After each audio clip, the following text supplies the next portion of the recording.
मेरे प्रिय मित्रों, सनत कुमार के श्राप से जय और विजय को राक्षसी योनि में आना पड़ा और इस पृथ्वी पर आए तो अपने गुरु शुक्राचार्य जी से कहा कि हम पृथ्वी पर एक छत्र शासन करें, हमें वह उपाय बतलाइए। तो गुरु जी ने कहा कि आसन से शासन चलता है और आसन सर्वोत्तम आसन है सिंहासन, और सिंहासन पर बैठने के लिए शक्ति चाहिए जो तुम्हारे पास नहीं है। तो कहा सिंहासन भी आपको मिलेगा, लेकिन आप शक्ति एकत्रित कीजिए और शक्ति केवल तपस्या से ही मिल सकती है। तो हिरण्यकश्यप ने कहा मैं जाकर के तपस्या करूंगा, मैं अपने भाई हिरण्याक्ष की तरह ऐसे ही इधर उधर नहीं घूमू टहलूंगा, क्योंकि भगवान श्री हरि ने मेरे भाई का वध किया है तो मैं उन श्री हरि से बदला भी लूंगा। यह सोच करके गुरु जी को प्रणाम करके वह वन में गया और घनघोर तपस्या करने लगा। और इधर इंद्र जो स्वर्ग के राजा हैं, उन्होंने सोचा कि यह राक्षस गया है तपस्या करने, तो हम रात्रि में इसकी स्त्री को ही चुरा लें। और रात्रि को उसने हिरण्यकश्यप की स्त्री कयाधु को चुराया और चुरा करके ले भागा। रास्ते में नारद जी मिल गए। नारद जी ने कहा यह कार्य गलत है, ऊंच निवास नीच कर तूती, देख न सके पराय विभूति। तू देवताओं के पद पर रह करके अत्यधिक शोभा को नहीं प्राप्त होगा, शीघ्र ही इसे छोड़ दे। और नारद जी के कहने से उसने हिरण्यकश्यप की स्त्री कयाधु को छोड़ दिया और नारद जी के आश्रम पर वो कयाधु आती हैं और आकर के भगवान के सुंदर सुंदर स्थलों को देखा और वहाँ पर पूजा पाठ में मन लगाया और भगवान नारायण का नाम लिया। वह राजमहल को नहीं गई और इसका प्रभाव यह हुआ कि उस गर्भस्थ बालक पर उस भक्ति का असर हुआ।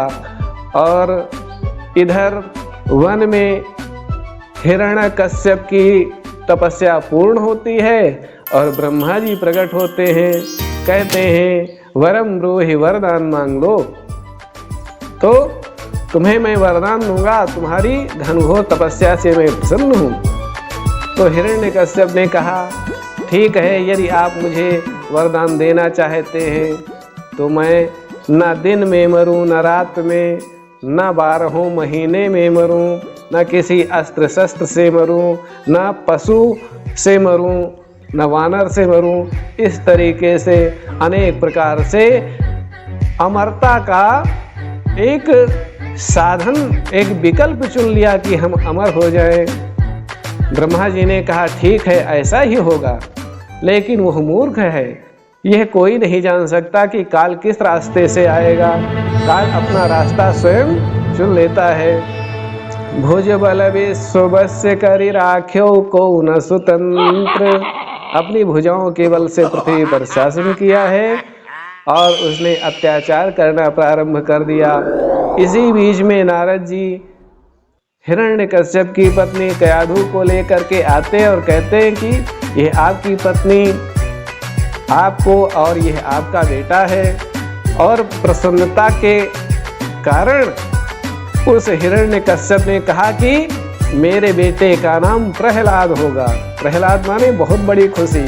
हे नारद जी, आपने मेरी पत्नी और मेरे पुत्र की रक्षा की है, इसलिए मैं आपको धन्यवाद देता हूँ। और नारद जी तो चले गए। उसी समय पर शुक्राचार्य जी से कहा कि आप इनकी शिक्षा का उचित प्रबंध कीजिए। शुक्राचार्य के बेटे थे षंड और अमर्क। उन्होंने कहा हम इनको अच्छी शिक्षा देंगे। तो कहा ठीक है, तुम ही शिक्षा दे दो। और सारे शास्त्रों का, शस्त्रों का ज्ञान होना चाहिए। राजनीति, दंड नीति, भेद नीति, ये सारी चीजें राजाओं के जो विशेष, उसको जरूर पढ़ाइएगा। प्रहलाद जी की शिक्षा शुरू हुई और पाठशाला में जब कभी समय मिलता है अपने मित्रों को बुला करके कहते हैं कि भगवान श्री हरि की भक्ति से सब कुछ संभव है और वही सारे संसार के पिता हैं। राक्षस पुत्रों ने कहा कि वो संसार के पिता हैं, ये झूठ है। आपके पिताजी तो कहते हैं कि मैं ही संसार का पिता हूँ और मेरा पिता ब्रह्मा जी है, तो ब्रह्मा जी की तपस्या मैं करके आया हूँ, मेरे समान कोई ईश्वर नहीं है। यह बात सुन करके प्रहलाद जी ने कहा, नहीं, यह जरूरी नहीं है, वो जीवन दान नहीं दे सकते हैं, भगवान श्री हरि ही जीवन दान देते हैं।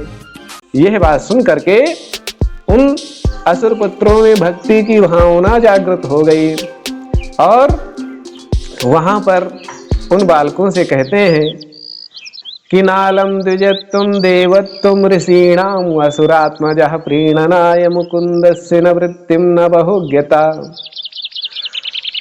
भगवान की भक्ति के लिए ऋषि होना जरूरी नहीं है, ब्राह्मण होना जरूरी नहीं है और देवता होना जरूरी नहीं है। भगवान को पाने के लिए इस असुर कुल में पैदा हुए हो तो क्या हुआ, भगवान तो निर्मल मन चाहते हैं और उन निर्मल बुद्धि से भगवान को पाया जा सकता है। समय आने पर प्रहलाद जी की शिक्षा पूर्ण हुई और पिताजी के सामने लाया जाता है, तो प्रहलाद जी पिताजी को प्रणाम करके कहते हैं कि पिताजी, मैंने बहुत कुछ शिक्षा प्राप्त कर ली है। तो हिरण्यकश्यप कहता है कि हमको बताओ तुमने पाठशाला में क्या सीखा। तो प्रहलाद जी कहते हैं, अर्चनम वंदनम सख्यम दास्यम आत्मनिवेदनम। नवधा भक्ति की बात करने लगते हैं। कहते हैं, प्रथम भगति संतन कर संगान, दूसर रतिमम कथा प्रसंगा।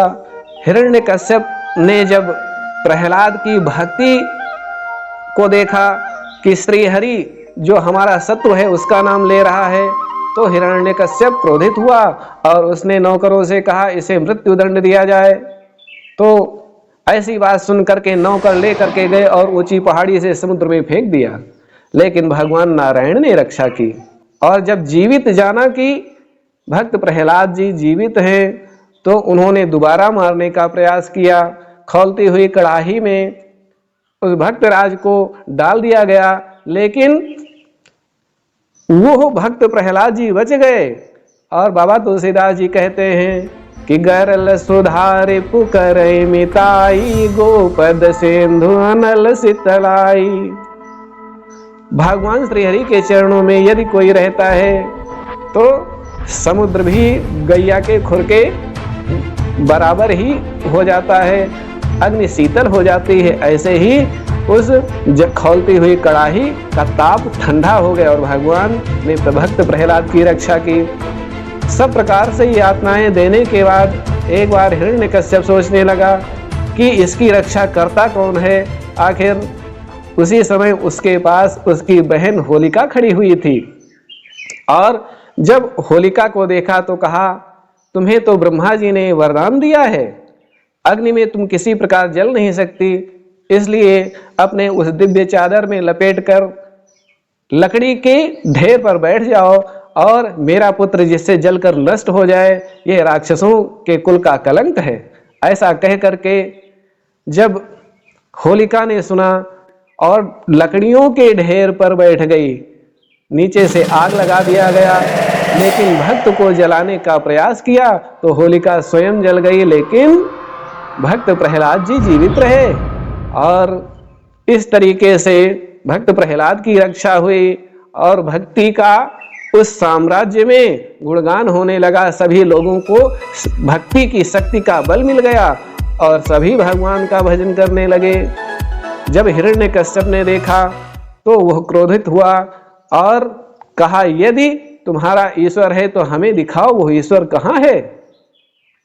क्वासो यदि सा सर्वत्र अकस्मात स्तंभे न दृश्यते। यदि वो है तो इस खंभे में क्यों नहीं दिखाई देता। तो भक्त प्रहलाद जी ने कहा कि यह खंभा देखो ध्यान से, इस खंभे में एक चींटी जा रही है, उसमें मेरे भगवान है। और जब चींटी को देखा, कहा ये चींटी ये क्या करेगा। क्रोध में आकर हिरण्यकश्यप ने एक मुक्का मारा और जैसे ही मुक्का पड़ा तो लिखा है अत्यद्भुतम रूप मुद्वहन स्तंभे सभायाम मृगम न मानुषम। मेरे भगवान श्री हरि ने उस खंभे को फाड़ करके प्रकट हो गए, आधा सिंह और आधा मनुष्य का रूप लेकर चौखटी पर बैठ करके, क्योंकि यह आशीर्वाद था कि घर के भीतर और घर के बाहर तुम्हारी मृत्यु नहीं होगी। तो इस वरदान के अनुसार भगवान नरसिंह ने उसको चौखट पर रख करके उसके पेट को फाड़ डाला और उस समय उसकी मृत्यु हुई। अपने पिता की मृत्यु को जानकर भक्त प्रहलाद जी ने एक याचना की, हे भगवान हम पर दया करें और हमारे पिताजी को सद्गति प्रदान करें। यह सुनकर के भक्तराज प्रहलाद को गोदी में लेते हैं नरसिंह भगवान और प्रेम के साथ कहते हैं कि हे भक्त प्रहलाद, तुम जिस कुल में पैदा हुए हो तुमने बहुत सी पीढ़ियों को तार दिया है, इसे बैकुंठ धाम दिया जाता है। तो ऐसे मेरे भक्त प्रहलाद जी हुए और इनके बेटे वैरोचन जी हुए। वे वैरोचन निश्चय ही भागवत धर्म का अनुसरण करते हुए जीवन व्यतीत करने लगे और उनके यहाँ एक भक्त बालक पैदा होता है जिसे कहते हैं भक्तराज बलि। और वो भक्तराज बलि जिनके यहाँ पर भगवान याचक के रूप में आए और त्रैलोकी को छल से नाप लिया। जब भगवान ने सुतल लोक दिया तो भगवान को नौकर बन करके द्वार पर ड्यूटी देनी पड़ी। भैया भगवान को नौकरी करनी पड़ी राजा बलि की। और उसी समय लक्ष्मी जी आती हैं, कहती हैं कि तुम मेरे भाई हो, रक्षाबंधन बांधा और अपने पति को छुड़ाया। ऐसे भक्तराज बलि और भक्तराज प्रहलाद को कोटि कोटि नमन है। होलिका के शुभ अवसर पर सुंदर सुंदर सद्भावनाएं बनी रहें। और मेरे प्रिय मित्रों, कमेंट बॉक्स में अपने विचारों को जरूर लिखा करिए। आप सभी को यह एपिसोड कैसा लगा कुछ विचार व्यक्त कीजिए और फिर मिलेंगे। जय श्री सीताराम जी की जय, गुरु महाराज की जय हो। अरे मित्र, सब्सक्राइब करो चैनल को और घंटी बजाओ ताकि नए नए वीडियो पाओ।